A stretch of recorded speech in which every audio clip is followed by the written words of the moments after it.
The Western Area Peninsula has been grappling with serious environmental challenges which have escalated in the last 2 years.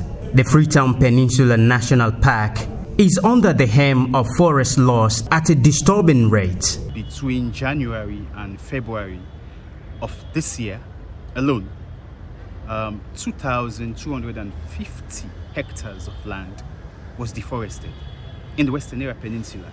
And that's about 2,250,000 trees gone if we take the model of 1,000 trees per hectare. And that is alarming. It's alarming because it's connected to our health and well-being. It's connected to our water security. It's connected to heat reduction. It's connected to flood reduction. It's connected to landslide reduction. So if we are deforesting trees, especially in the upper slopes, then we stand a chance of increased flooding, increased landslides. Some environmentalists confessed their commitment to protect the forests decreased over the years, giving way to the commitment of invaders reinforced. However, Executive Director, Conservation Society of Sierra Leone, Dr. Sheku Kamara, is of the view that active participation of politicians could be one of the solutions to forest preservation. In the previous elections, we were represented and trying to push for the environment to be factored into manifestos of some of these politicians.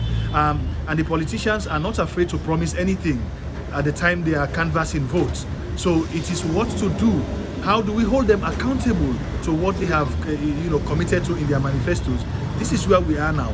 We can't go out of just the CSO circle to also approach politicians to make a commitment towards going towards elections.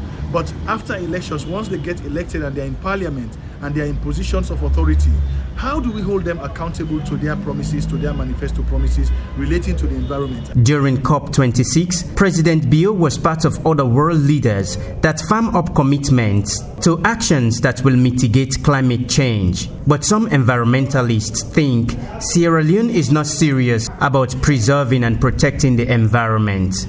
Baines Johnson pointed out that in addition to the massive devastation of woodlands, many roads infrastructural development projects in the country are not environmentally friendly. I was thinking after COP, all construction of roads should be green roads. We're making mention of countries in East Africa, in Kigali, in other countries. They're constructing their roads. You see green roads. They're planting trees, they're planting shrubs, they're planting grasses along the side of the road, and it just gives you that natural feeling. But we are not doing that. Look at the Peninsula Road right now being constructed.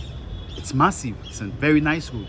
But in the middle, we're expecting trees to be planted. At the side of the road, we're expecting trees to be planted because trees also sequestrate carbon. They capture and store carbon. So in all our roads, we should make them green roads. Look at the Lumley Road, the Lumley Spur Road. Look at Wilkinson Road, look at Congo Cross. We're just removing concrete and pouring concrete. I think when we remove concrete, we should bring some green infrastructure, bring shrubs, bring grasses, make the roads green.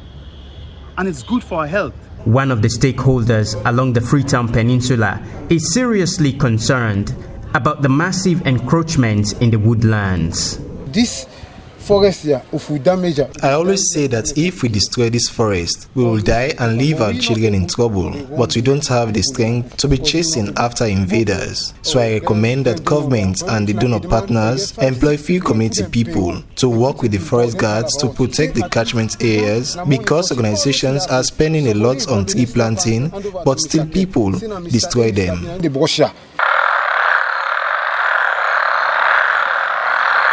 Protecting the environment is not just for the safety and conservation of wildlife, but essential to the very existence of humanity.